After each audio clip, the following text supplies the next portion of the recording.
Well, hello, America. Hello, America. Hello, America. Thank you for hanging out with us Saturday night takeover with America After Dark. Welcome to the show, the one and only exclusive interview, Miss Queen of Savannah, Georgia, Kesha Gison, the next 68 mayor of Savannah, Georgia. How you doing, Miss Lady? Hello, Mr. America. Hey, you looking Hello. nice in that red. I didn't get the memo, but I'm glad. I just thought that this was going to be that kind of night. So Yeah, I I know it. I I know. came ready, sir. I came ready, sir. I see. I see. I had to come ready too. I said, you know what? I got to put the tie on for you. You know. Hey, wow, man, I can't believe you're here. I can't believe you're here. It's. I've been trying to get you on this show for what, almost 3 years now. Yes, yes, yes. And you know what? It was worth the wait because guess what? This is my first post qualification interview. I haven't interviewed any media outlets. This will be my first interview. So you sir tonight, we're making history. Oh, well, I appreciate it. I appreciate it. You know what I'm saying? We're gonna have to mark this day down and That's talk right. about this 20 years from now. Yes, yes. And because it will be worthy of a Oh, discussion because the yes, work that definitely. we'll do, the work that we have done, and the work that we are doing is worthy of sharing. Yeah, absolutely. But you know what? Hey, this your night. This whole show is on you. It's about you. Hey, it's like this. I tell people it's uncensored, unapologetic, and it's great. It's great. I'm great to have you, and I appreciate it. We want all our orders to come in. We want everybody to share.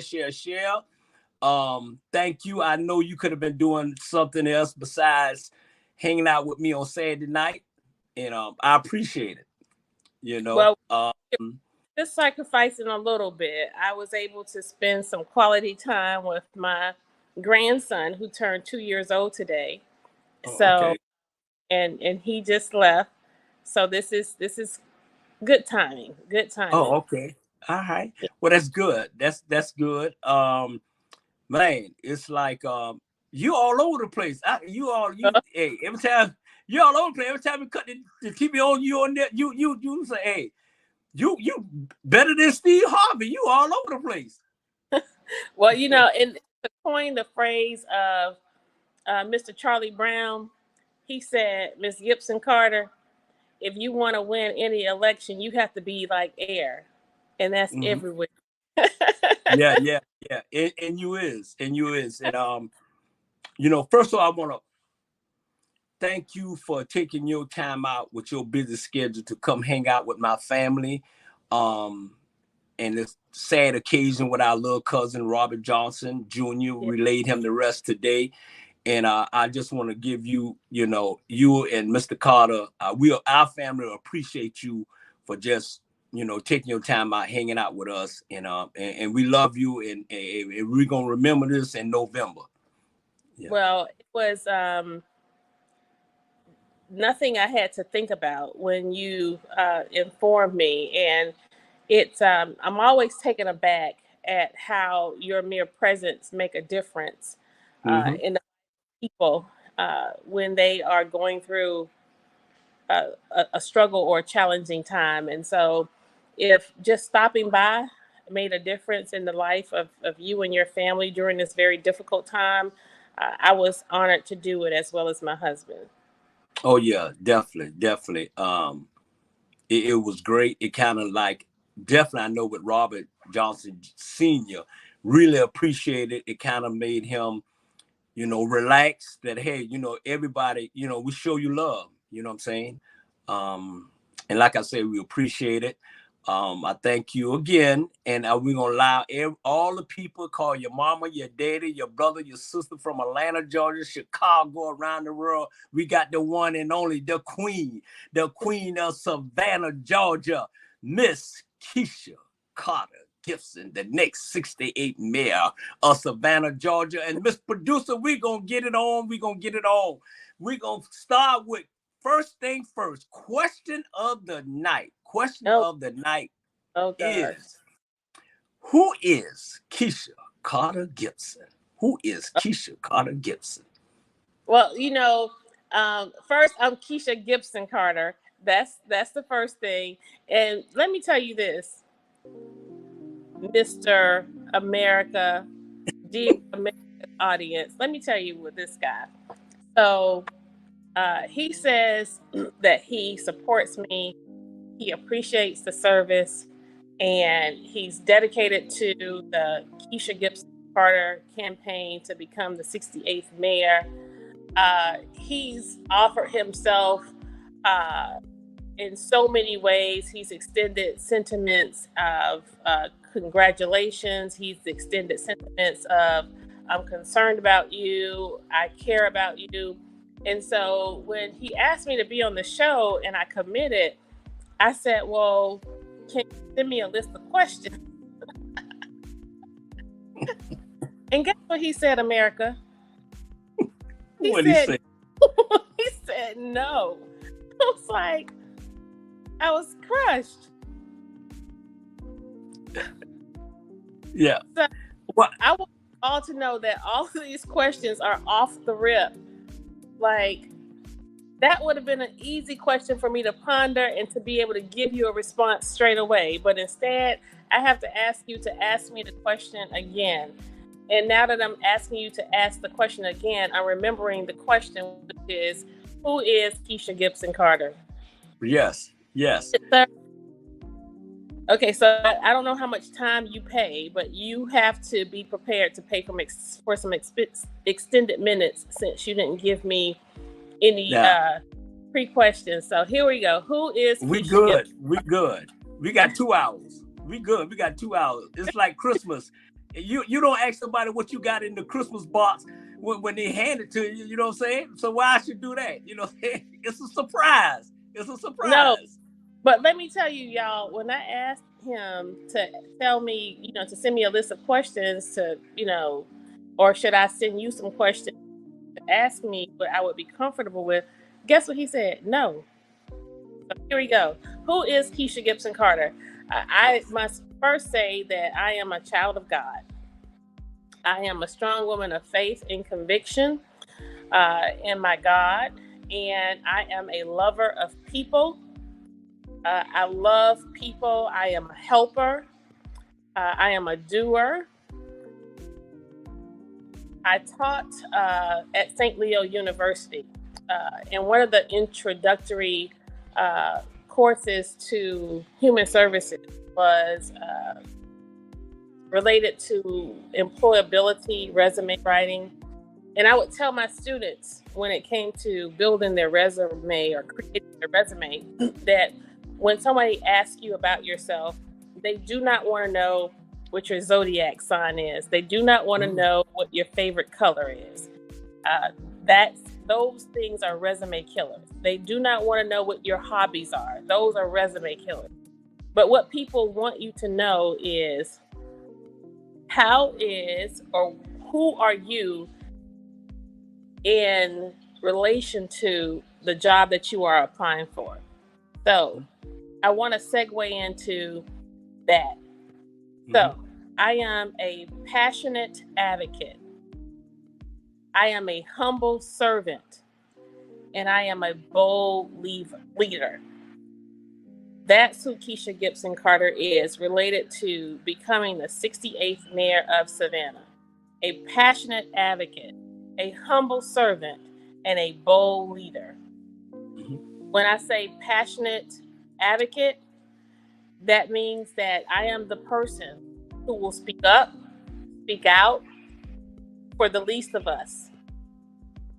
As a humble servant, I am committed to expanding and extending my experience under the Gold Dome to a broad community who otherwise would not have access to the happenings in local government. and a bold leader. I am that person who is crazy enough to believe that we can do all things that have never been done. We can have all things that have never been had. And we can say all things that have never been said. And to that point, that's essentially what has catapulted us into public office. Mm-hmm. You see, I have never desired a life in politics. I never imagined that I would ever be in elected office. It's nothing I aspired. It's nothing that I was inspired to do.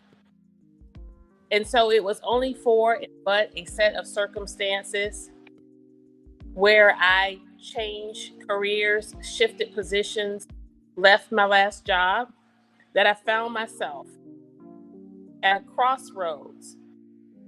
And amidst that crossroads, I had a person who'd actually hired me, was a part of a board that hired me for my position at the Rape Crisis Center, said to me, "You would be great as a politician. You should run for public office."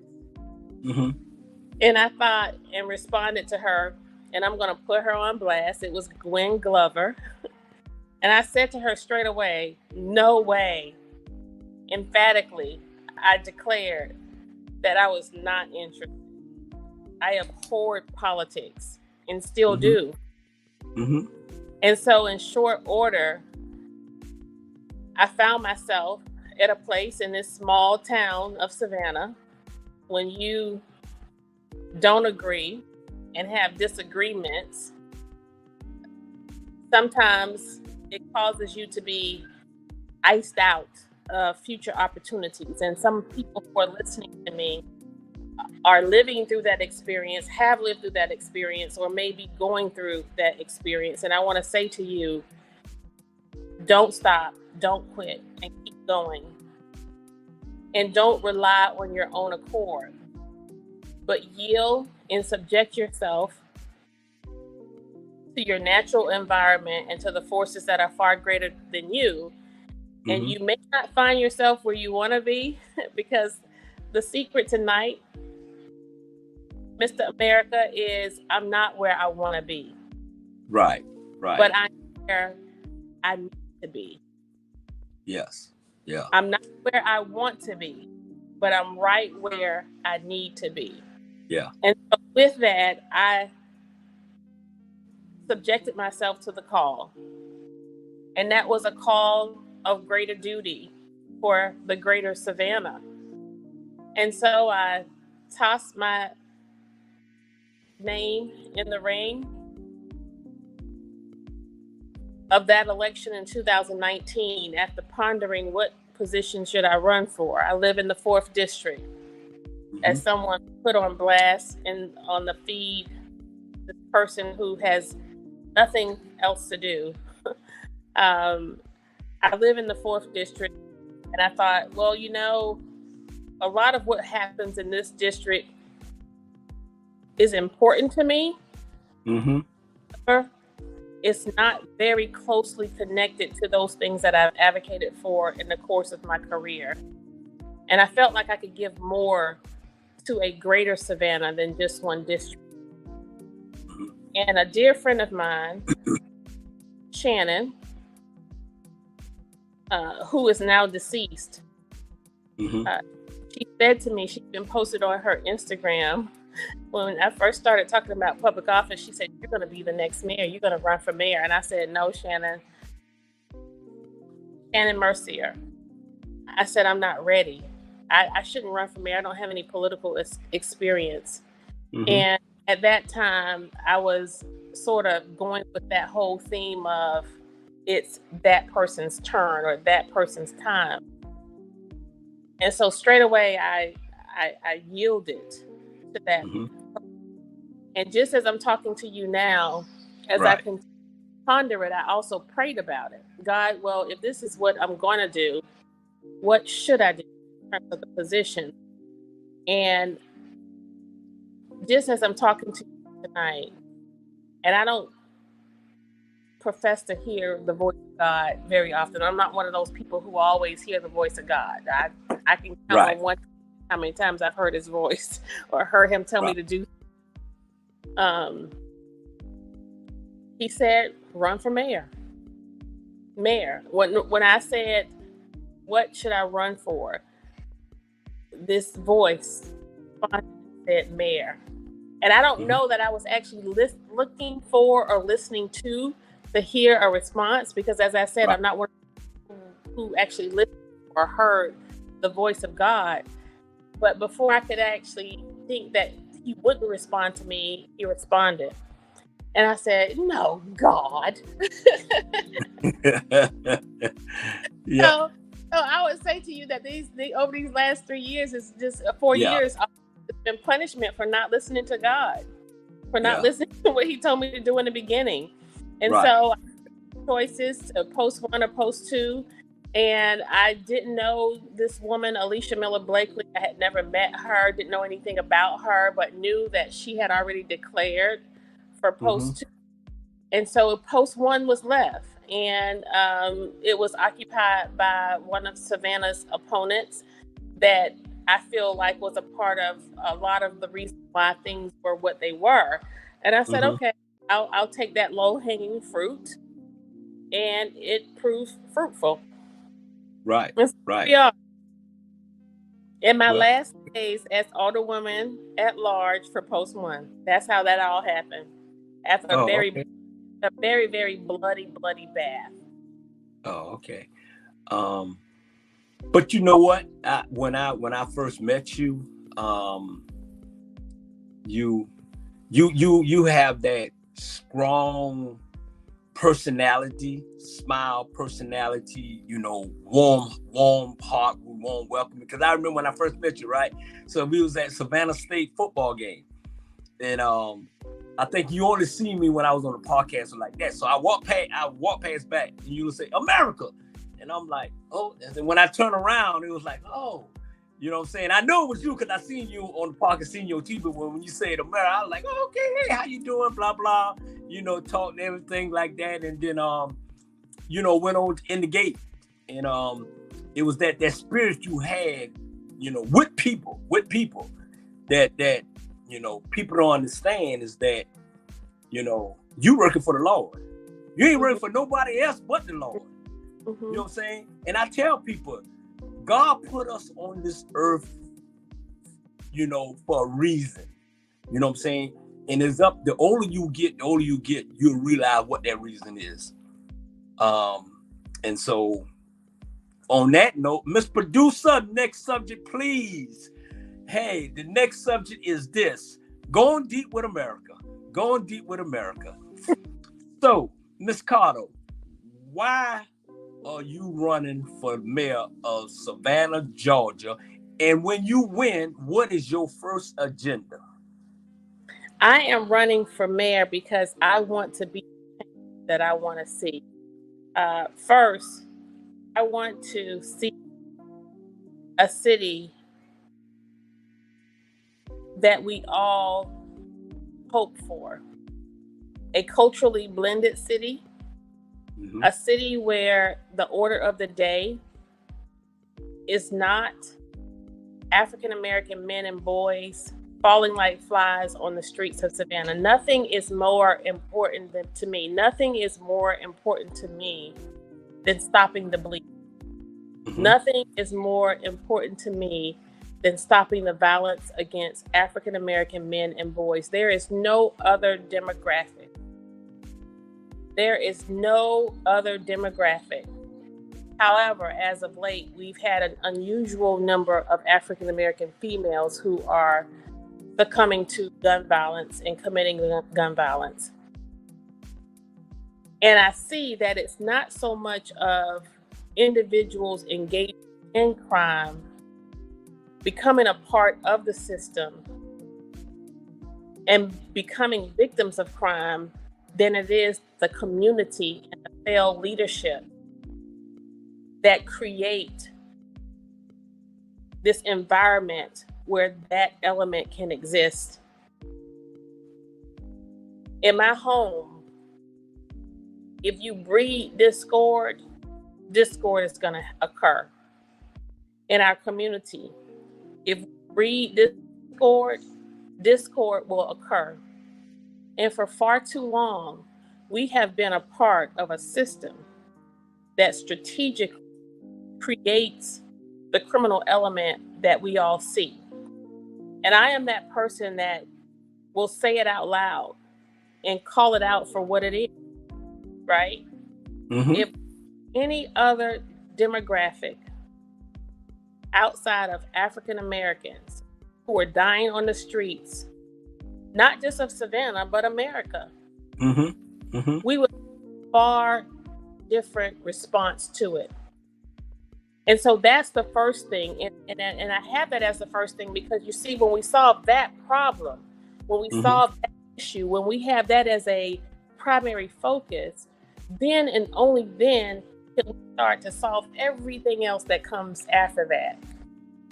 Yeah. Homicide, that's the ultimate.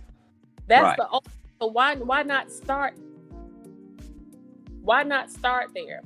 And when we start there, we're over triaging. We're over crunching numbers, collecting data, and reviewing statistics. It's time to do something. We don't need another task force. We don't need another study. We don't need another committee. What we need is action. Mm-hmm.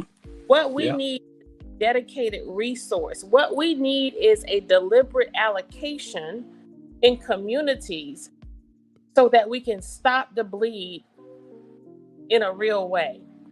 But right now, we are continually spewing rhetoric that essentially has not kept pace with the reality of what is going on in our community today. So that would be my first task. And there are detailed ways and strategic ways to do that. And people and a politician who's asked that question, they probably would first look to law enforcement and the police department. And that's not the answer. And here's what I say to that. Where our law enforcement is, we have to recognize as citizens of Savannah, as taxpayers, our police department is grossly understaffed and has been in excess of 4 years. Right? We actually have fewer today than we had 4 years ago.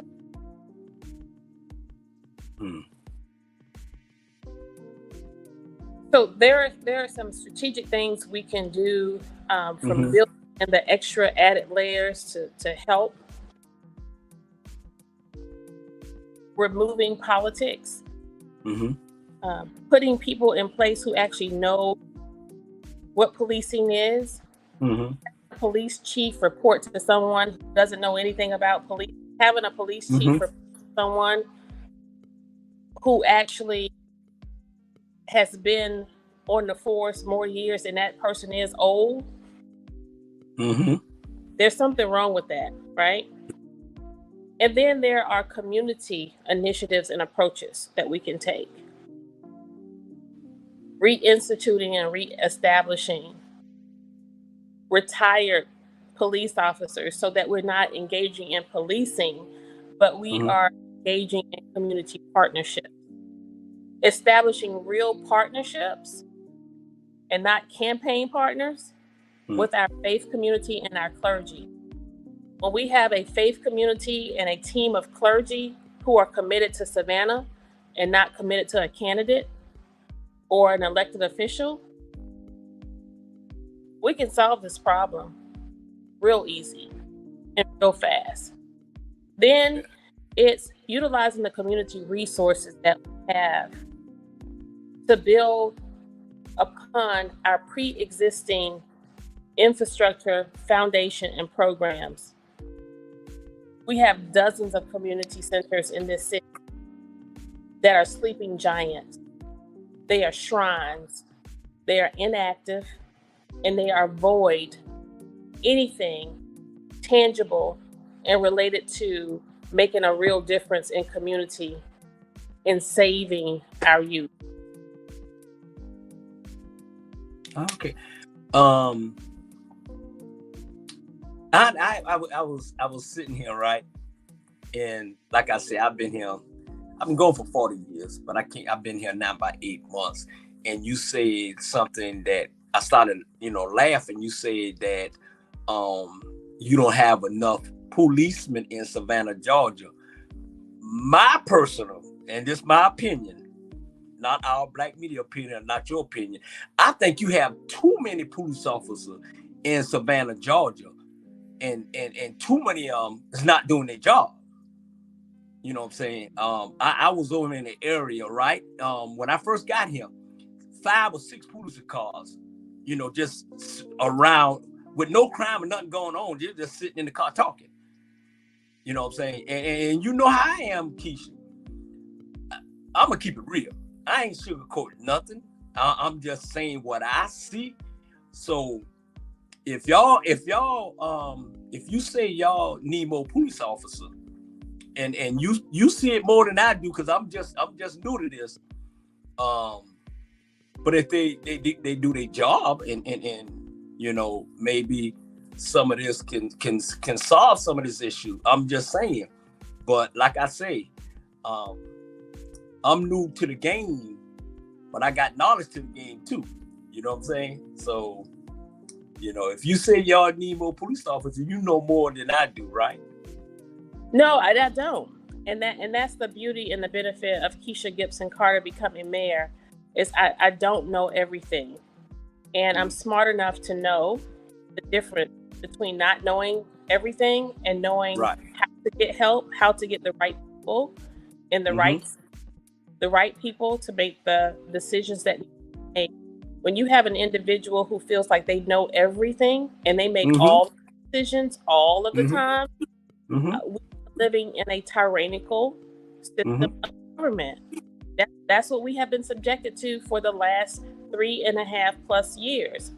But in a democratic society, in a free society, you have a embrace the thoughts, the desires, the talent, and the experience and expertise of all people connected to this local government. Right. And so what that is, I want people to know that I fully support our Savannah Police Department. I think they are doing a phenomenal job with what they do. Is there room for improvement? Yes, there is. There's room for improvement in every entity, in every police department, I would imagine, because policing today has become such a fluid occupation. Policing today is like a moving target, for the lack of a better term. Policing today is ever evolving. And so we have to first be brave enough, courageous enough, and Mr. America smart enough to acknowledge that we do not have all the answers. Right. And to Savannah's opponent, I want to say, you can take some plays from this interview tonight and you can use it, because the one thing I said a long time ago, a year and a half ago, was the best thing that I could have done for Savannah is announce a year in advance that I was running for mayor. That was deliberate, intentional, and it was strategic, because that individual, Savannah's opponent, would then be charged with doing halfway right. Savannah's opponent would be charged with doing halfway right, knowing that he was having someone on that neck. Right. I dare you not to pave a street. I dare you not to put speed bumps in Woodville. I dare you not to rectify situations in Carver Village. I dare you not to fully serve Twickenham. I dare you, right?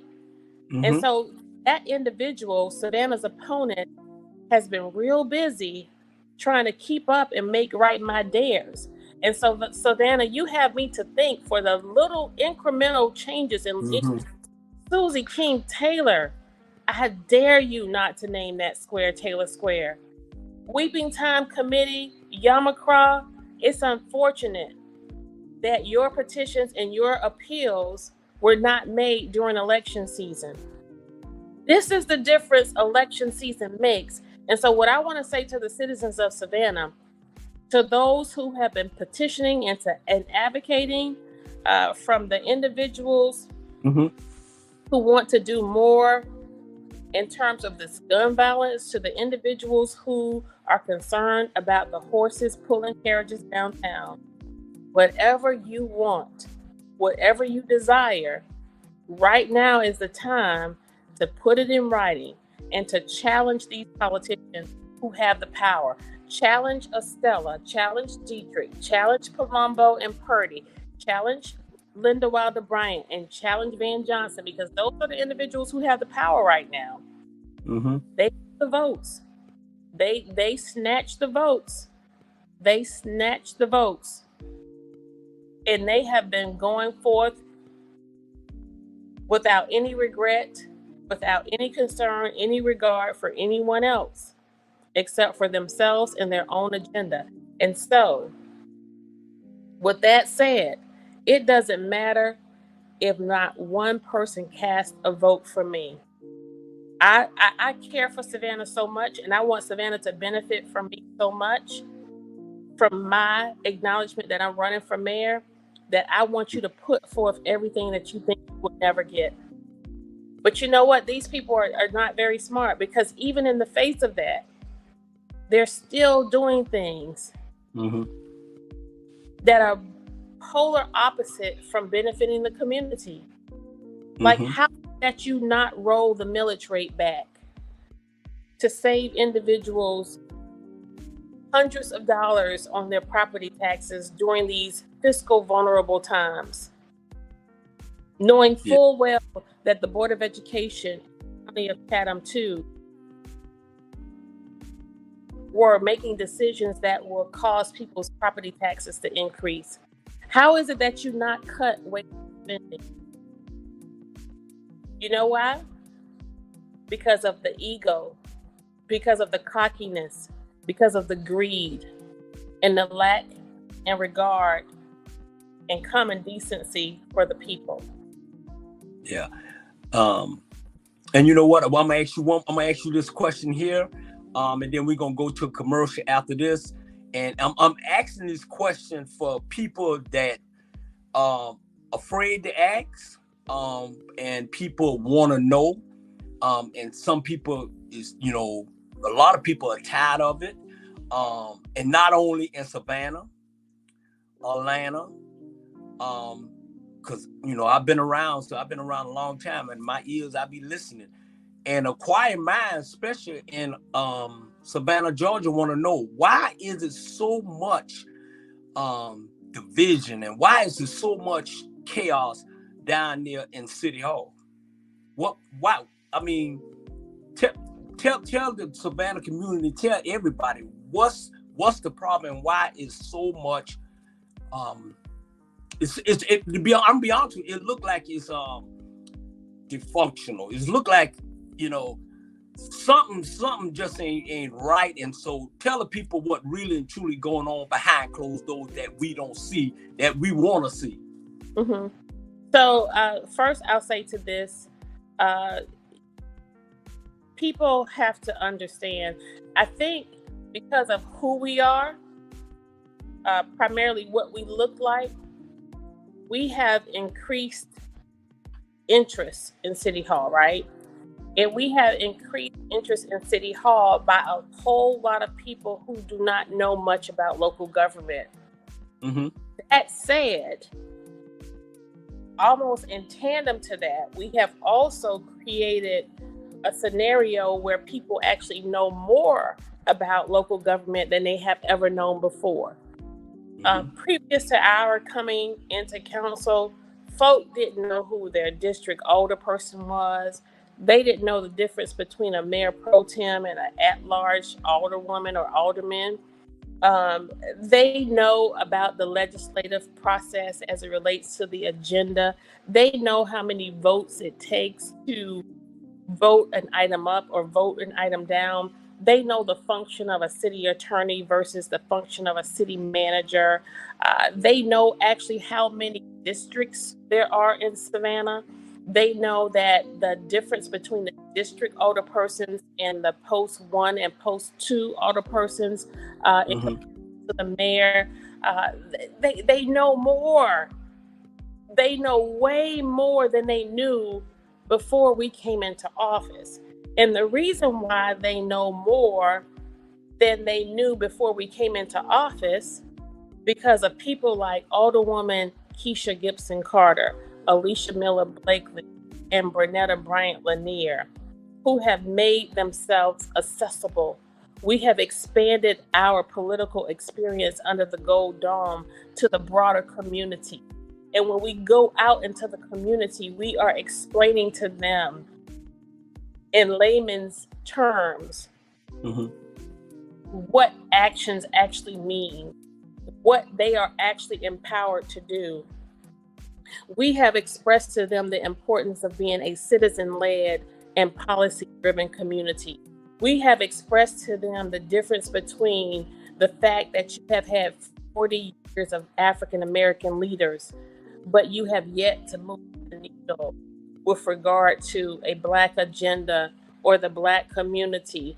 And thereby, you haven't helped anyone except for the top 2% of Savannah.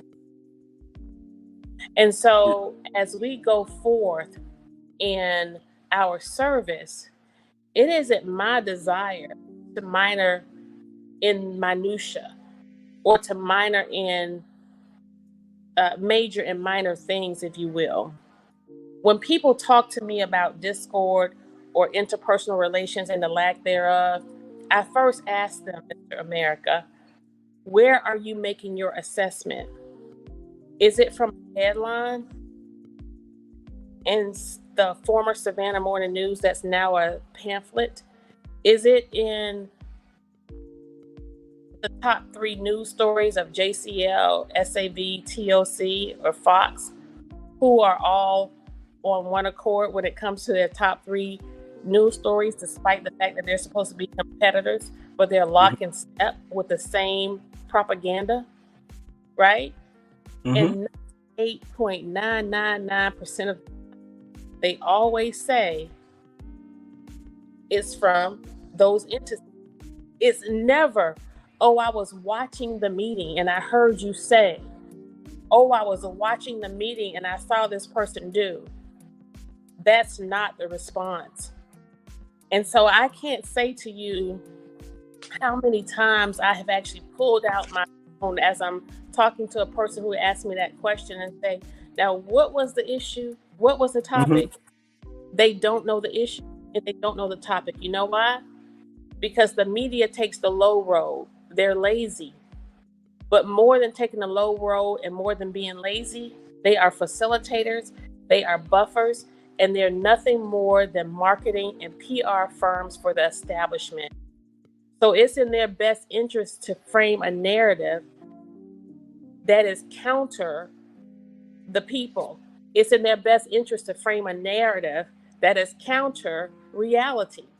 And what we're actually, so this job pays all of us a stipend of $25,000 a year. I get nothing more, nothing less. And I don't get much of that after taxes and insurance, right? So do you think that after 25 years of stellar record experience in this community,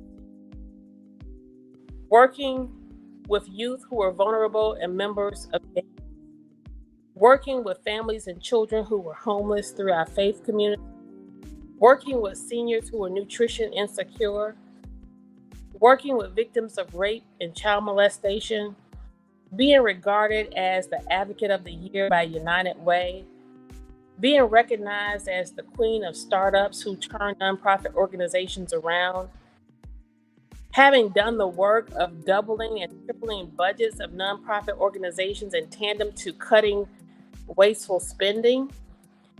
Do you think after all of that, I decided to come to City Hall on this broad stage, on this great stage, and lose my mind, lose my scruples, lose my values, my ethics, and ruin my reputation?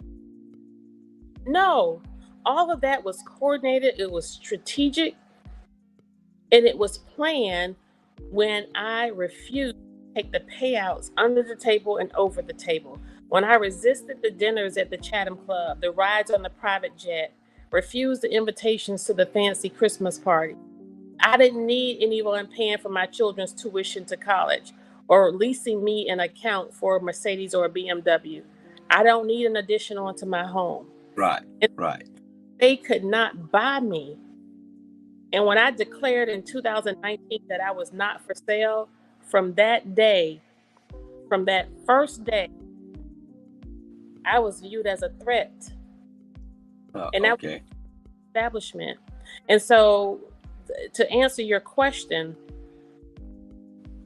the very first reason I can go down and give you Right. like the top 10 reasons, but the first and most important reason that there is so much discord is because in March of 2020, when crime and gun violence was at a high, all-time high, when we had eclipsed the number of homicides in the previous year at the same time, the mayor and his majority at that time, before he recruited Estella, Palumbo, Purdy, Dietrich, and Linda, they voted under the leadership of Pat Monahan, who knew better, but didn't do the right thing, voted to create a rule of council which called for a majority of council. Yeah. It takes 5 members to vote anything up or down. Right. I was going to ask you that. I didn't mean to cut you off. I was going to ask you that. Let's go to this commercial, and then we'll pick up off right where that was going to be the next question. So, hey, Miss Producer, let's go to the commercial, please.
Yes, indeed. Yes, indeed. Welcome back.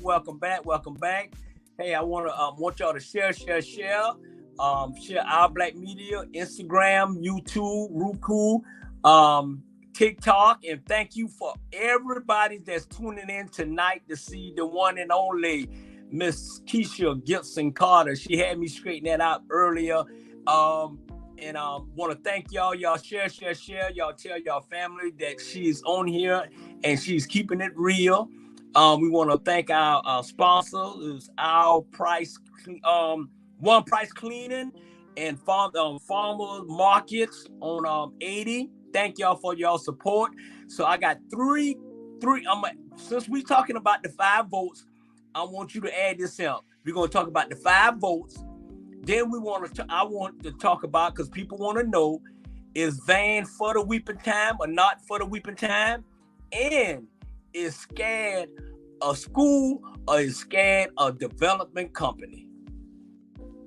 Okay, so I left off saying, in response to your question about the discord and why, if there's like I don't know, people have described it as a lot of things other than what it actually is. And I want to say that our city council and local government is not much different from any other government when you have a group of people called to work together and you add in the dynamics of politics and how people can stray away from altruism and doing what they sought out to do for the by the people. But that said, I left off to sum it all up, Mr. America. Why do you think in March, this decision was made in March of 2020 to create this rule of council where it would take 5 members of council not only to vote something up or down by way of an ordinance, a policy, a mandate, but it actually will take 5 people to introduce, present, or have discussion or for consideration legislation, an idea or a thought. 5 people. Nowhere in America does that happen. Nowhere in these great free United States does that happen. So for me, as a person only second to Alicia Miller Blakely, who garnered the most votes in this race, I got more votes than the mayor actually received in that 2019 election. Why can't I carry the voice of my people? Why should I have to get 5 votes to present something, to offer or to give consideration to something when you could easily accept it and just vote it down? I just need my people to know that I'm actually working on their behalf. But if you can't see or know or understand that I want to put forth legislation to help mitigate the process for our nonprofit organizations. I want to give nonprofits who help us undergird the worth in our community more money. I want to be able to deliver more resources to our Little League teams and our recreation efforts, those individuals who help us backdoor our way into averting crime and violence. I want to do that, but I can't do it because I'm blocked. And I'm blocked because if the majority allow the community to see the light of day of what Kesha is really working on, and shame on you, media affiliates, all of you who spend time in those chambers, and you see our efforts, you see what we're working on, but you fail to report it, and you fail to acknowledge. And as opposed to reporting it and acknowledging it, you take the low road. You take the low road of grabbing that low-hanging fruit, the low-hanging rotten fruit that's not worthy of the community's attention. And what they should know is that when you are complicit in reporting accurately, fairly, and unbiased, you then become culpable to what we have. More than Van Johnson, Savannah's opponent, more than his failed policies, the media has failed this community. Because if the media effectively and accurately reported on what this individual, Savannah's opponent, really does, Savannahans would be more inclined to hold that individual accountable than to continue to be gaslit, bamboozled, and led astray. There's a saying that goes, people want leadership. They just want good leaders. They want good leaders to follow. Mr. America, citizens will follow a good leader through a barren desert, thinking that leader is going to lead them to water, only to be led to a barrage of water in a barren desert and drink dirt.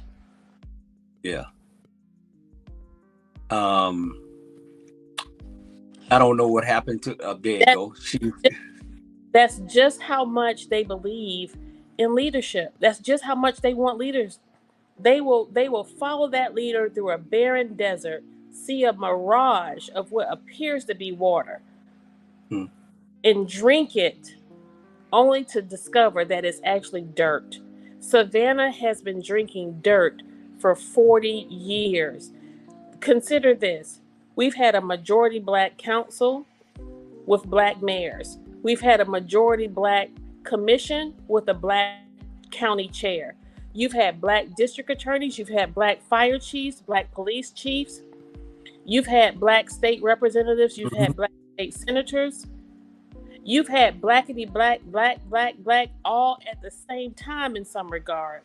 And with all that Black leadership, what have we done for anybody outside of the top 10%? Not only just not Black people, working class, marginalized, blue collar workers. You haven't done anything for anybody. Okay. So Savannah generates the most money for Georgia, only second to Atlanta. Savannah generates the most money for Georgia, only second to Atlanta. And guess what, Mr. America? We make up nearly 3 times the national average in poverty. Yeah. And that's a shame. And my thing is this: I'm gonna keep it real, like always. I'm gonna keep it real, unapologetic, unfiltered. So my question to this: we got 3, African Americans running for mayor. I got a question: why having a white person not running for mayor?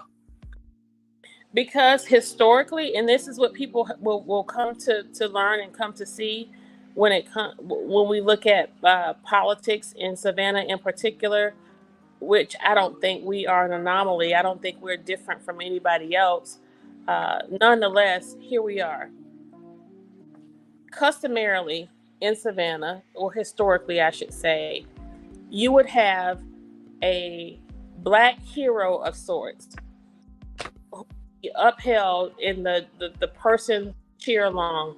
You remember the whole Black media only meeting, right? Where the Black folks want to get behind one candidate. We don't need y'all splitting the vote. We need you to we believe in just one. That.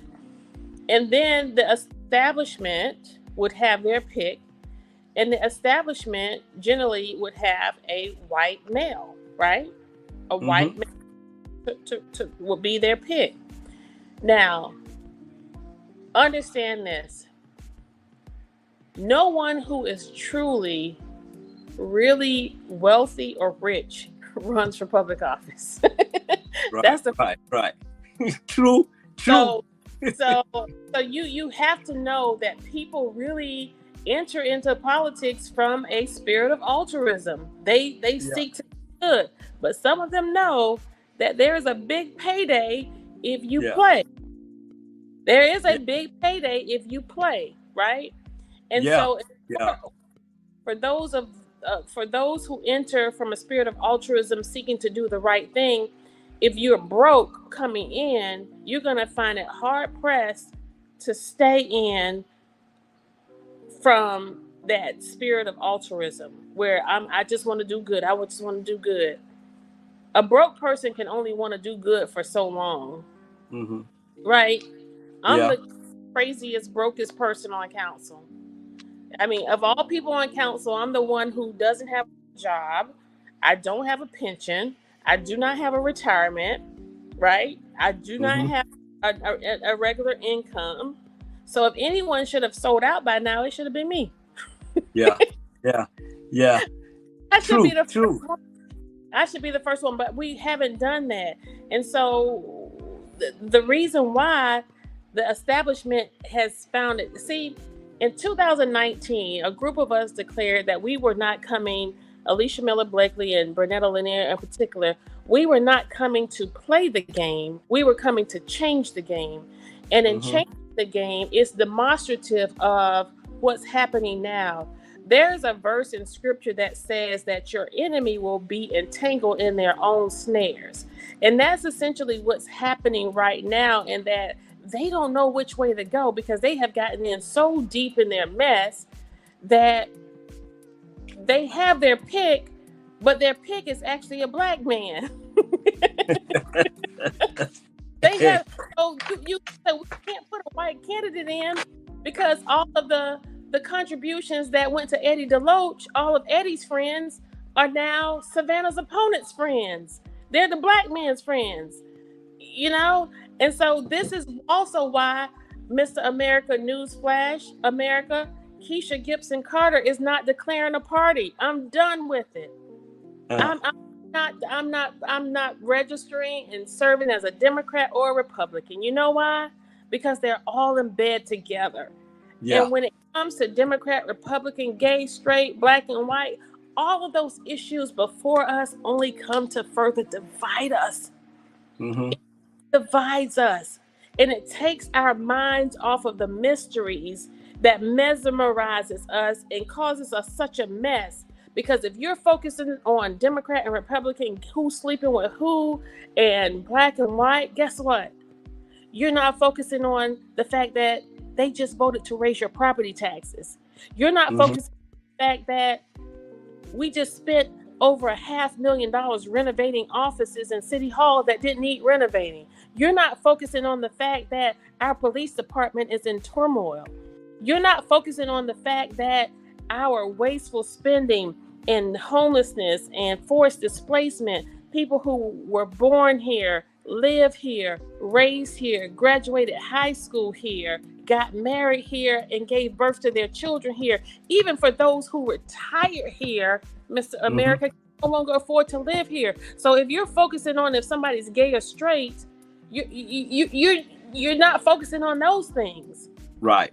Right. That's why we don't have a white candidate in the race, because they have the actions of who the candidate would be. And this is how incestuous these people are. In 2019, my opponent, Savannah's opponent at that time, outpaced me 10-1. That individual raised over $200,000. Mm-hmm. And I barely raised 13. I don't even know if it was 13, right? Mm-hmm. But guess what? That individual, my opponent in that 2019 race, I don't want to say that person's name. You want me to say?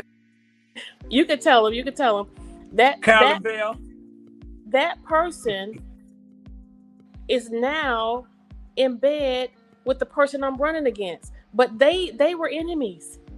My opponent now actually gave me insider scoop on how awful that opponent was. But guess what? Their funders and their backers and their donors are the same. Look at their financial disclosures. The same people who finance Eddie DeLoach's campaign are the same people who finance Van Johnson's campaign. The person you just mentioned, who was it? Carolyn Bell. Her campaign. The same people who marketed for T-Splosh. The same people who are revolving through the agenda. These are the same people who get contracts with the city of Savannah. These are the people who are in the bed with CETA. These are the same people who get contracts with Chatham County government and the Board of Education. Savannah, Chatham County. Yeah. It's like this here. And I understand what you're saying, and I'm like this here. Okay. I'm going to break it down to you, because I'm like this here. I'm not running for mayor.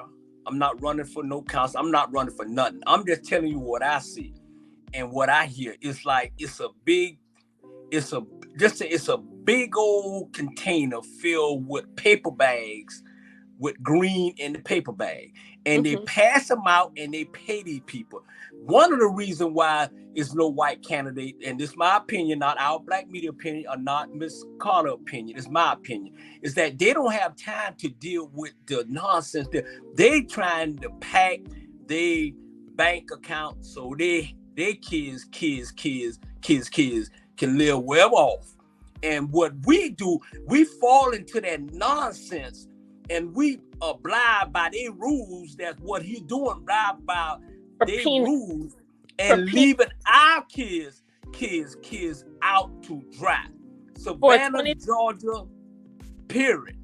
For a $2,500 campaign contribution, for a $3,000 campaign, and that's on the books. Now we don't know what they're. Now I've driven by and been invited to some former elected servants' houses, and I can see.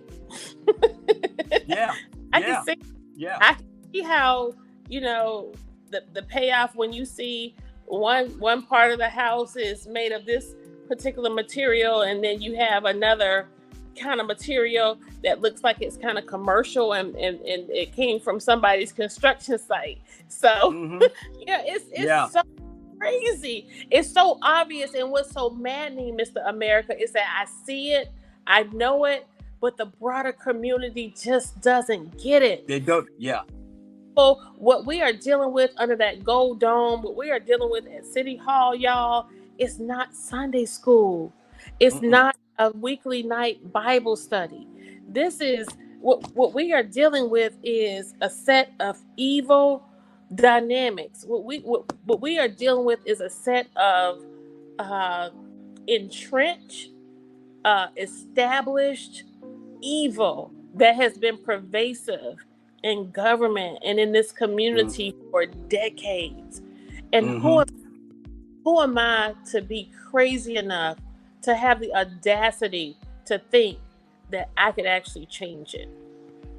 Nah, and your heart is in the right place. And it go way back with John Rousakis was the mayor of Savannah, Georgia, and that's when they started drug boats coming in. He letting them come in, and that's another story. But at the end of the day, you have to do your history to know about Savannah. So I got a question for you, and this the word on the street. The word on the street.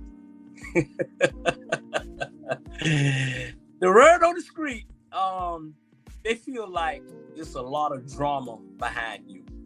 The naysayer. So let's clear this up. When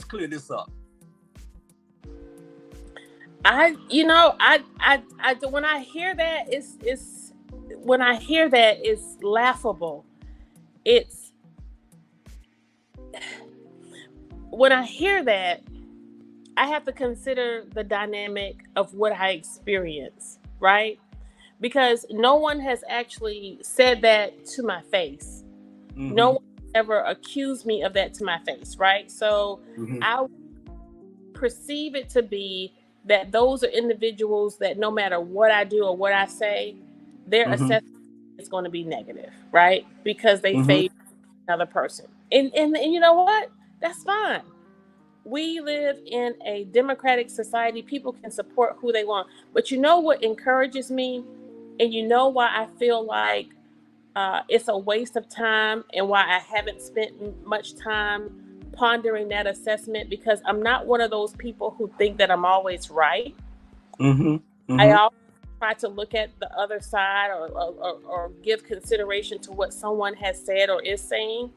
And so with that said, when I go to Kroger and McAlpin Square and I can't get past the produce section because I have 2 and 3 people stopping me before I get to the bakery or around the seafood section or the frozen foods, telling me thank you. Telling me that. Yeah. She's blanked out, but she absolutely right. Telling me thank you, or telling me that they appreciate my service, or that they see what's happening. You know, these are people who are paying attention. So, marriage is the hardest institution. Marriage is the hardest institution to keep. Marriage is the hardest institution to maintain. I've been committed to one man for 33 years. Yeah. I don't know that I would be successful in relationship. I don't know that I would be successful in, and I can say this publicly, he just said it last night. It's not my words, it's his. Right. And I would, if there was somebody out there with some kids or extra relations with him, they would bring themselves forth, right? I don't know that I would be able to hold down a committed relationship with a smart, intelligent man if I was that difficult to deal with. I don't know that I would have been regarded as Advocate of the Year for United Way. I don't know that I would have been successful in running a nonprofit organization for homeless families with children. I don't know that I would have been regarded as a person who turned a sleeping giant in the Rape Crisis Center around as the person that they were pleased to hear on the other line, or that staff was satisfied with. I don't know that I be the dedicated mother and grandmother that I am. I don't know. I don't know that difficulty. I don't know that drama because it just doesn't match my real life. So I can't speak to, and I will not continue to speak to, the manufactured insanity that the media has drummed up to cover. You know, they provide cover as opposed to coverage. They provide. So I'm not inclined or interested in having to justify who I am. Right. And bottom line is, Mr. America, I'm good enough. I'm smart enough. And at the end of the day, people like me. So I don't know what else. And so I have to accept the fact that in the United States of America, when we have a presidential election, it comes down to the hair. Yeah. Because you have half of America who's one way, and you have half of America the other way. So who am I to feel like I should be exempt from that? Right. And for me, just as my previous experience before coming to public office was dress rehearsal, I feel like this whole stage, this whole Kesha Gison Carter for the 68th mayor, this is just dress rehearsal for the next thing. This, for me, as I'm talking to you, I'm realizing right now, and I appreciate this. I appreciate this revelation.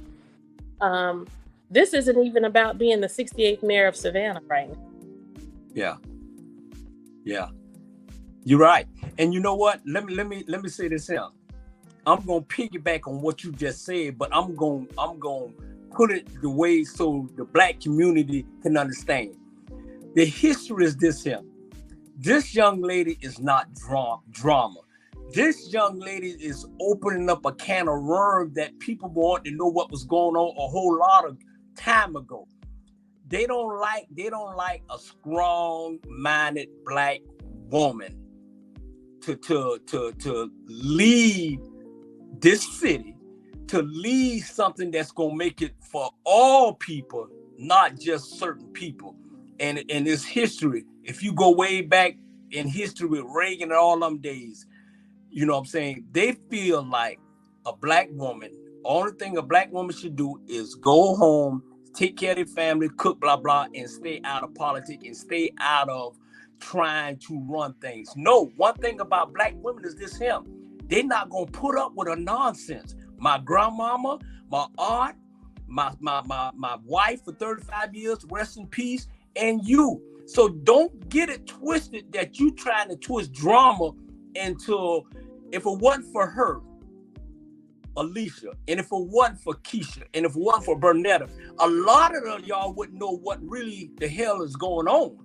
So y'all got to stand by this woman and remember in November and put her in office to change Savannah for all people. And we're going to go on a commercial after that.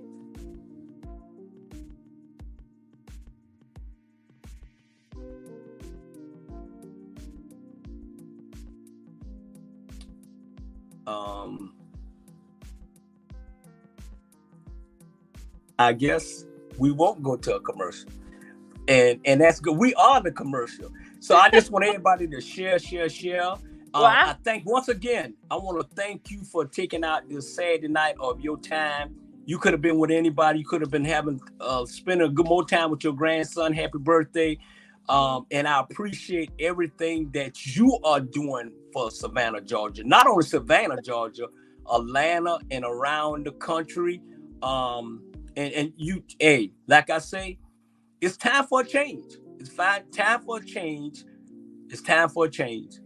And so I want to say, I think it may be from something else, but I kind of get little snippets of, somebody will send me a text message of an image, or I'll get inbox of something related to what's going on with me or something in local government. And I just look at it as comedic relief oftentimes. But the piece related to drama, what was the question? How did you ask me that question again? Oh, I asked you a question. The word on the street that is commercial break. let's go to the commercial break now. Okay. Let's go to and we'll come back. Okay. Okay. All right. What is the difference between these two elected officials? Absolutely nothing. What is the difference between these two guys? Absolutely nothing. What is the difference between these three men? Absolutely nothing. What have they done for the African American community? Absolutely nothing. What can the African American community expect from them? Absolutely nothing. So what does the black community owe them? Absolutely nothing. When it's time to cast your vote, make sure you give them what they have given you. Absolutely nothing. And that would be absolutely perfect.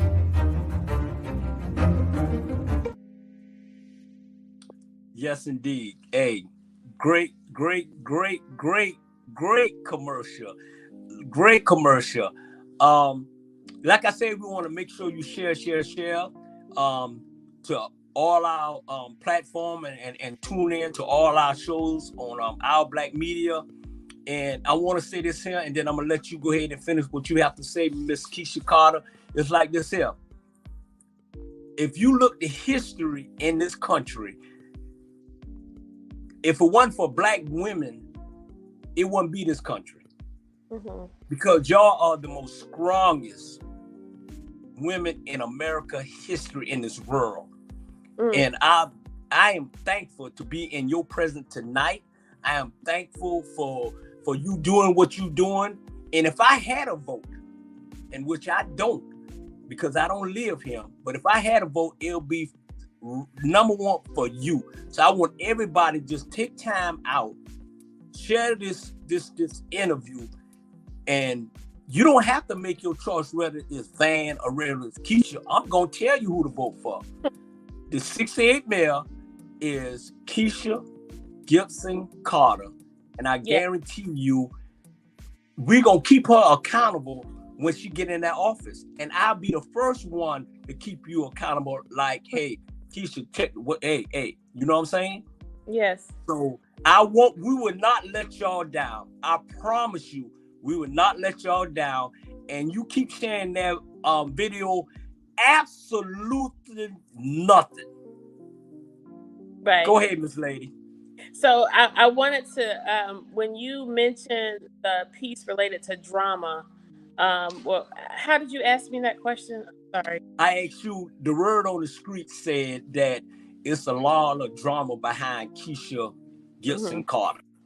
Yeah, and so I responded by saying that it's a lot of manufactured drama, right? It's a lot of made up drama.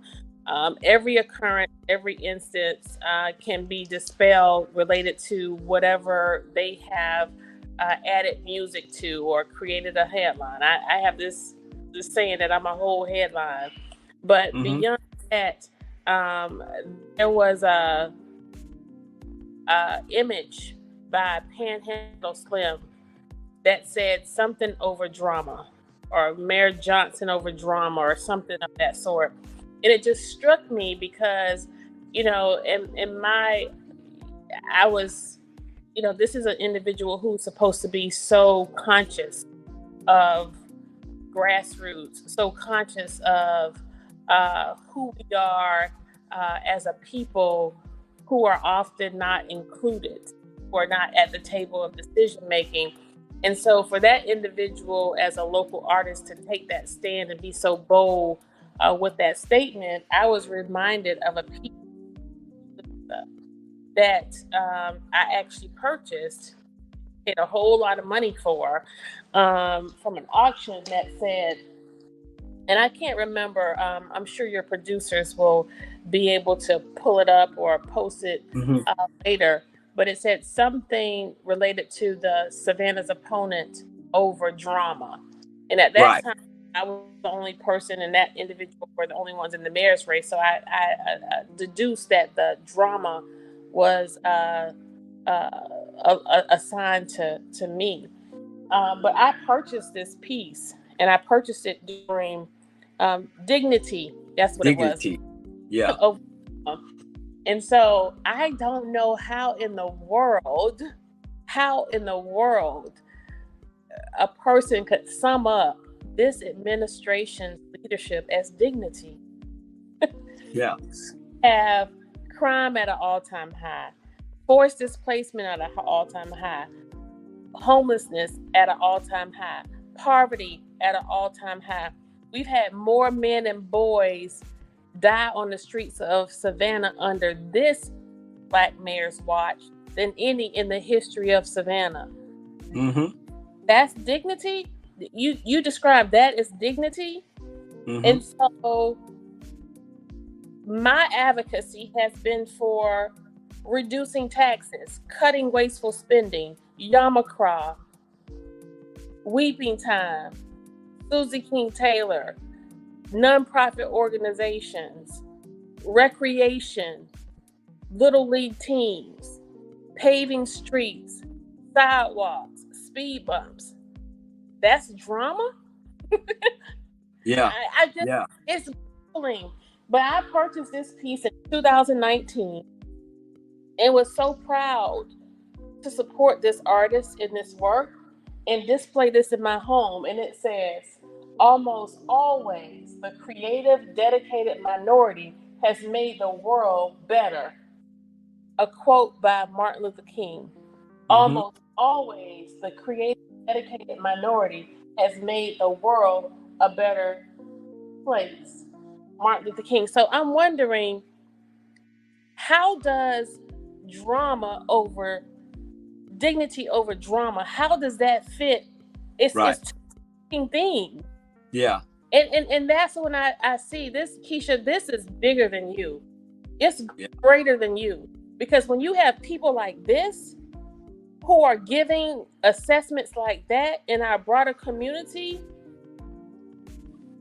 Miss America, I can't compete with that. I won't compete with it. But what I will do is I will yield to the will of which I have been called and continue to do all those things that are put before me, and go forth. I can't. I have now. I know.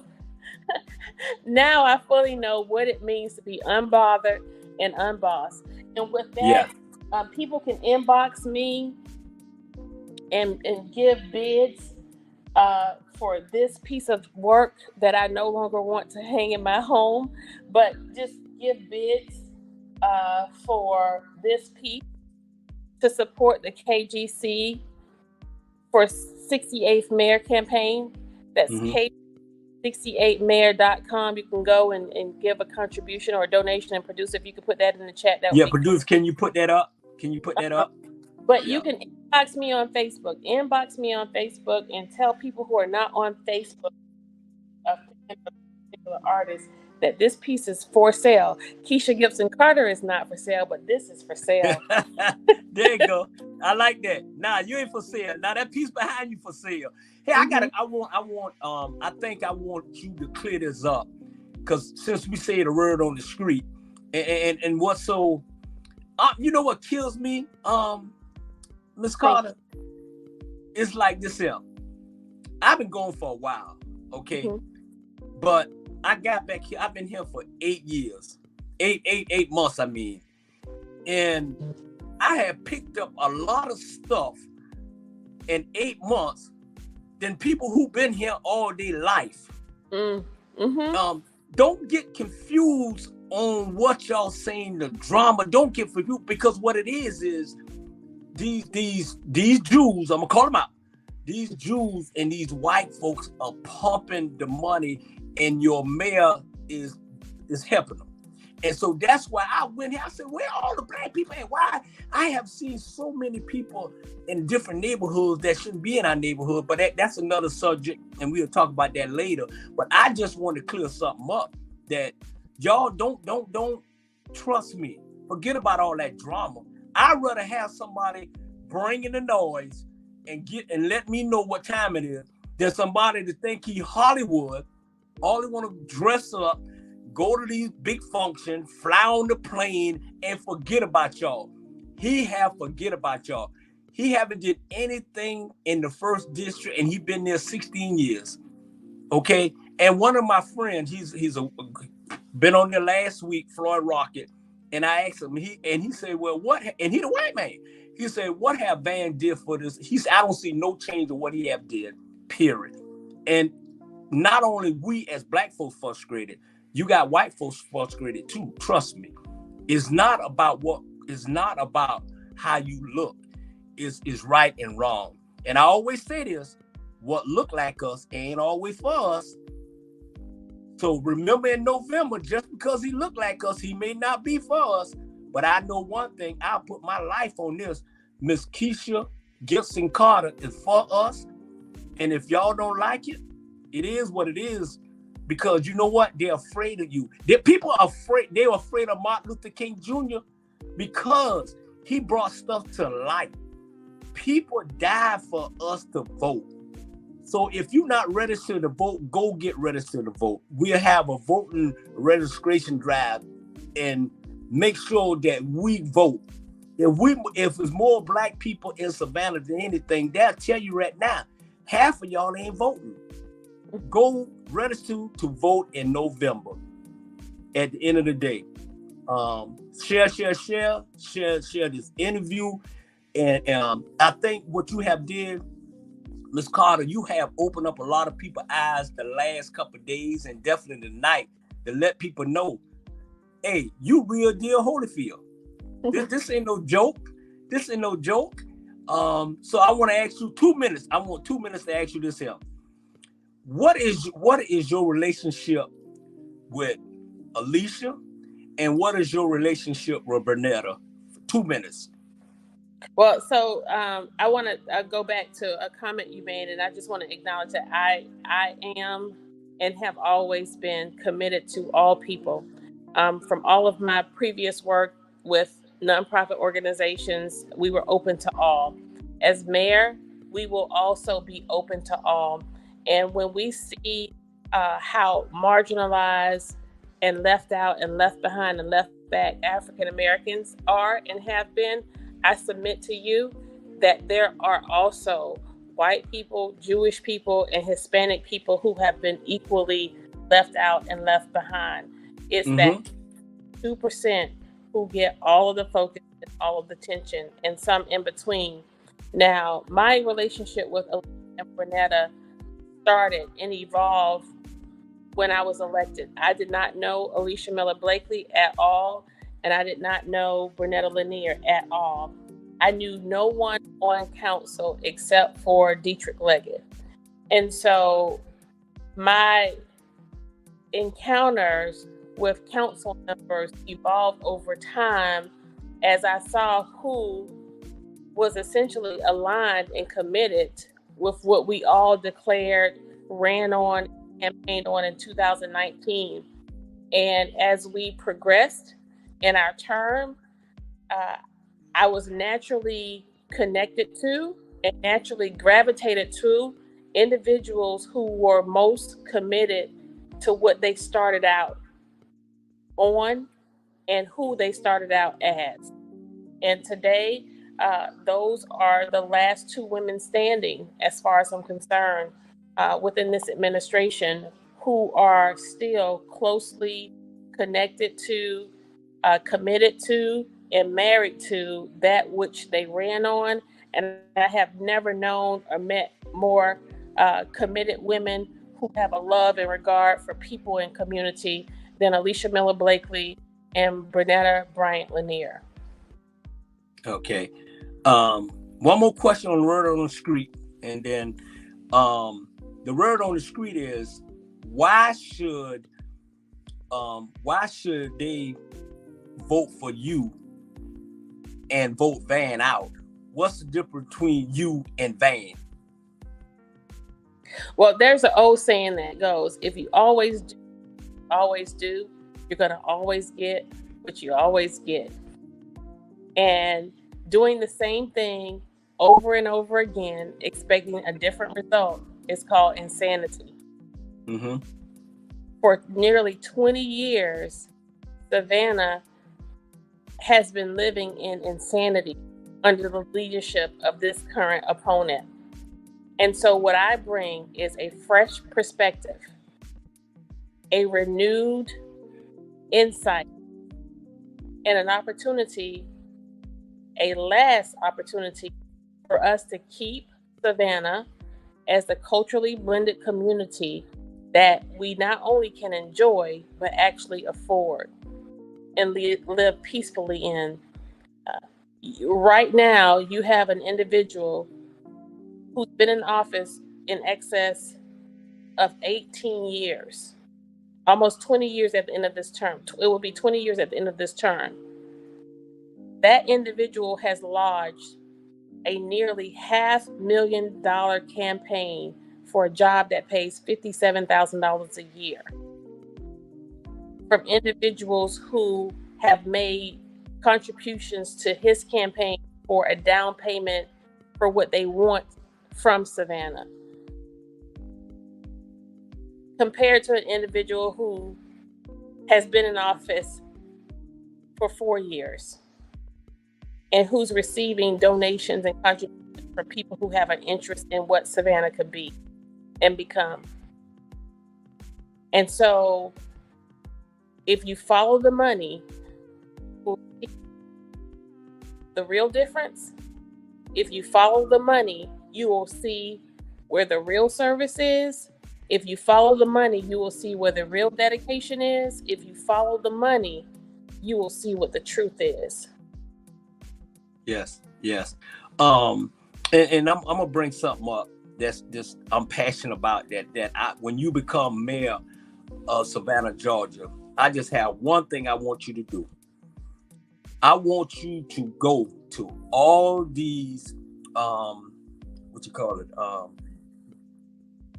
elderly homes, people live in homes where people can't barely walk, can't barely talk, just barely just making it. I want you to go in there and clean house and let these people stop sitting on their butt and help these people. Okay, it is Stillwood Tower. I want you to change Stillwood Tower. I want you to change the elderly home on Paulson. I want you to go to these Alice place where they just totally messing these people's arms up, and people have to leave there and go to the hospital to fix it. And you know what kind of color people these is? It's our black people. Why we allowed so much bad things to happen to our black people in Savannah, Georgia? I'm frustrated. I'm angry. I had enough. I'm tired of the leadership down there in City Hall and this mayor that's not doing what he needs to do. I'm passionate. I'm over it. I'm over it. And if we can't make a change, then at the end of the day, let somebody get there who's very passionate about what they're going to do and not take a paper bag and not take money. At the end of the day, if you don't raise $1 million, what you do with that money? Take it to New York City? Yeah. I'm sorry, I had a moment. I'm sorry. What I want to say to that, and I'm really big on information and awareness, and helping our electorate really understand how things work in government, right? And so a handful of what you just raised is essentially outside of the purview of local government or a mayor, right? Some of those entities are private, and some of those entities are a part of other governmental establishments. And so we do not have any authority, control, or say where that's concerned. I preface that with saying this. That being the case, as mayor in this city, the city of Savannah, this very important and fine city, while we don't control and we do not have the authority, just like I don't control a whole lot and have the authority over a number of things within our local government in this city, our voice our weight, it carries a lot, Mm-hmm. and it goes far. And if we can use our influence for Mm-hmm. others, like it's been said, that we cannot do anything about our nonprofit entities like the Savannah College of Art and Design not paying taxes. We can't do anything about the Georgia Ports Authority and their failure to invest back in community in a tangible, real way that people can actually touch and feel, right? Mm-hmm. But we say that in one breath, but in the next breath, you look at our campaign disclosures and our campaign contributions, and you see that those individuals have contributed to you. So I can be influential enough for you to give to me, but I can't be influential enough for you to give to my city. Yeah. Like, so we have to cut out the selfishness. So in that regard, to answer your question, if a situation were to be presented to me that involves negligence or Mm-hmm. deficiency in the treatment of people, particularly marginalized people, Mm-hmm. of course, I would be inclined to use my influence, to use my position, to open the doors for conversation, to Yes. acknowledge that this deficiency or this deficit has been presented to me. And so how now can we engage in conversation, relationship, partnership, things better in your establishment that better serves my constituency? Because it may not be in my authority, but it's in my city, right? Right. Right. Right. So I won't be that politician. I will not be that politician who sit on her hands and say, I can't because that's them. Yeah. No, we're not going to do that. Just as I have used my platform now to express things out loud and to acknowledge to a broader community when we can't get anywhere with anything, I intend to do that when I become mayor. But I have a feeling, Mr. America, that I won't have to do that. I have a feeling that we're going to, when we arrive, when we become mayor, we are going to raise a standard. We're going to raise the bar. Yeah. So leaders at the housing authority will know we're not having it. Right. Right. Those private entities, we're not having it. If you don't want to hear from City Hall, if you don't want to hear from the administration of Kesha Gison Carter, and this is another thing that sets me apart from this current Savannah's opponent. This isn't about me.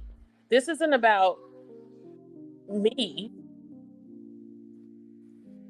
I say to people, when I become mayor, we become mayor. Yes. This isn't I go or ego. This is we go. Right. Right. Absolutely. And When I am truly. we go to City Hall. You know, in Right. 2015, you all sent me to City Hall to a gunfight with a butter knife. You went to City Hall as a lady, and they wouldn't treat me like a woman, so I had to fight like a man, right? There you go. Yes. And so here we are.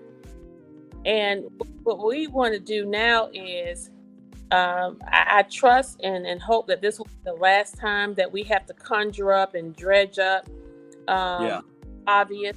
You know, the obvious is what it is. Right. And what we want to do is we want to shift the focus.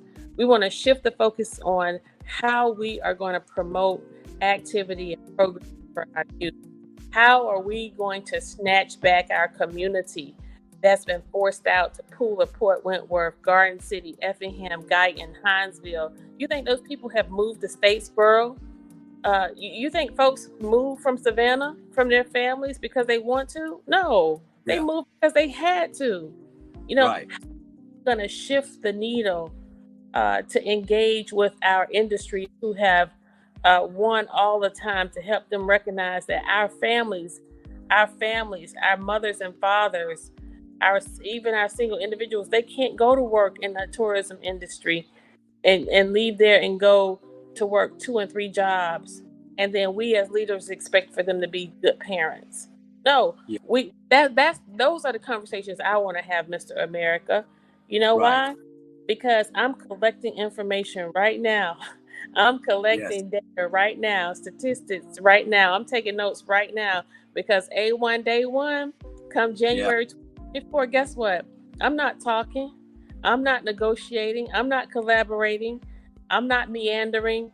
We're doing, we're Yeah. taking, and we're making.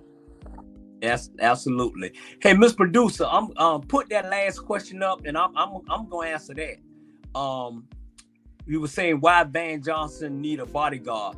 The reason why people have bodyguards is because they're not doing the right thing. They're not doing the right thing. That's why you don't have bodyguards because you're doing the right thing. No, you have it because you're not doing the right thing. So if he using money to use for bodyguard, whatever, come on, really, dude, who you think you is? You ain't no Donald Trump. You ain't no Joe Biden, nothing like that, dude. You wasting money, wasting time. Bodyguard, really, man, please. Hey, so Miss Carl, I got last question of the night, and kind of explain this to the people, the word on the street, that they kind of confused. It's the counselor chair. What that mean? What counselor chair? I don't understand that. Break it down to us. Nothing. In Savannah, it means absolutely nothing. You know why? Because we don't have committees. We do not have committees. We do not function in a manner in which a vice chair or chair would actually be tangible or useful. Because the mayor makes all of the decisions. This mayor makes all of the decisions. We have no discussions. We do not meet at when you want to know what else causes discord, Mr. America? Yes. You want to know what else? You have had more meetings with the mayor than I have. What? That's the God honest truth. Me, Alicia, and Bernetta, you've had more meetings with him than we have. Now, as a leader, what do you do as a leader? Yeah, that's crazy. Because I know for a fact me and him would never ever have a meeting. You know what I'm saying? And my thing is this. A mayor job. Talk a little bit, and then talk a little about what the city manager do. What is the city manager job? Is the mayor over the city manager or what? Explain that to us. Well, the mayor isn't over anyone. That's the first misconception, right? Right. So, virtue of our charter, and I encourage people to actually pull down our charter from the City of Savannah website, and it's 13, 20 pages or so.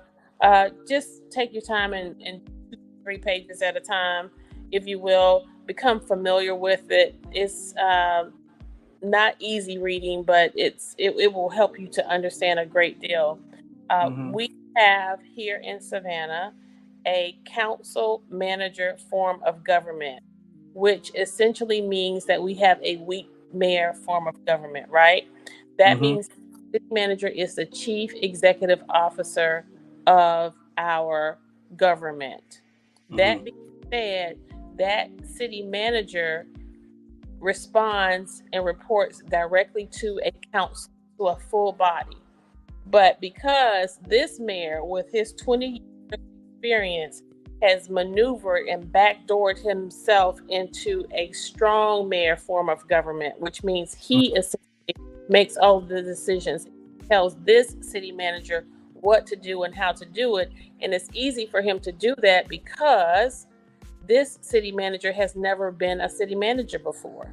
City manager even been in, we haven't been into executive session. Now consider this. First thing is, this is our 4th city manager, and we haven't been in office 4 years. that function on its face right there. That should tell you all know right there, right? And this mayor has had his hand in picking every last one of them, right? And so this city manager is charged with managing the day-to-day operations of our local government, inclusive of the city staff. The city manager's role is to take directives from the city council. That directive essentially based on our votes on council Mhm. when it comes to ordinances, policies, or mandates. But because of how this local government is now structured and established, there is only a select few, the majority, that he actually listens to. Everything else that comes, it's often a battle or a fight. Every now and again, if it's a good day or if it's something that doesn't cost them very much, we'll have our way. But the only times that me, Alderwoman Blakely, and Lanier have been successful in getting anything done is we have had to go public, and that is a part of the perception of discord when we go public. But we go public because that's the only way we're listened to. Right. Yeah. I think, me personally, I think he's using the mayor job not in a good way, and this is what I see. And I want to tell the people this: when you see Miss Kesha out, and when you see me out or any black media out, we hear y'all. But at the end of the day, we can only do what so much. We're gonna need y'all to go vote. Remember, in November. You know what I'm saying? You can tell us this, but at the end of the day, go vote and make a change. And make a change. Few days left to vote. I'm sorry, there's only a few more days left to register to vote. So you have a 17-and-a-half-year-old or older in your family under your guardianship or in your leadership, please encourage them to register and vote. And we also encourage people to check their voter status. Mm-hmm. Your voter status on the Secretary of State's page under voter information there. But yes, we can win this race, Mr. America. We will win this race, but we will win this by a landslide if the people just vote. Yes. I know that there is a perception that there isn't very much reason for you to vote, or there hasn't been a lot to occur to inspire you to vote. Yeah. But we are living in a time and a space where you cannot afford to give up. Right. Not afford. I think, like I said, first of all, I want to thank you for just showing up. Thank you for taking time up to give us more information than we ever had in the history of Savannah, Georgia. Like I say, y'all go vote, and the person that's right next to me on this podcast is going to be the next 68 mayor of Savannah, Georgia. I appreciate you. I love what you're doing. Hey, trust me, I'm with y'all all the way. I want to thank our Black media for giving you the opportunity to be here tonight. Saturday night, we could be doing anything, but you here on America After Dark. Tune in. Hey, we love you. We thank you. We appreciate you.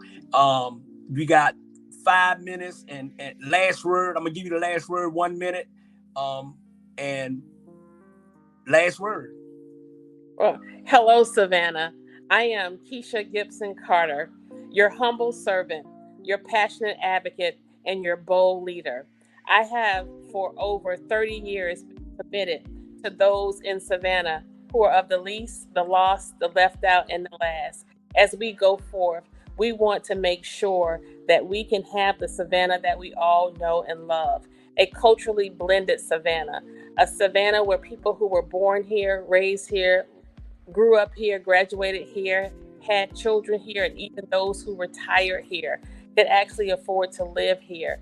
It is high time that we have a government that's held accountable, from a zero-based budget to making sure that the least of us, our most vulnerable, our seniors and our children are cared for. As we go forth in this election, I am so excited. I'm so excited. I'm so excited because this is not only about Savannah, but this will be a template of how communities take their neighborhoods back, how communities take their cities back, and recognize that we do not have to be sold out. And understand that the good news is the bad news was wrong. We're still here. We're still standing despite it all. Despite it all, we're still here and we're still standing. And it's not about I, it's not about me, but it's about we. Let's go, Savannah. Hey. And on that note, just like we say, remember in November, we love y'all. Thank y'all for tuning in. And we out of here. We appreciate y'all. Share. Good night.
I like that.